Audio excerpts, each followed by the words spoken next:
இவர்கள் அனைவரும் என் செம்மையான உழவு தொழிலாகிய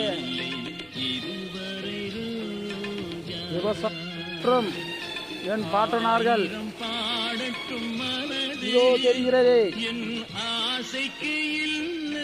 இந்த கல்லில்தான் கம்பங்களை நட்டு ஏற்றம் இறைத்தார்கள்.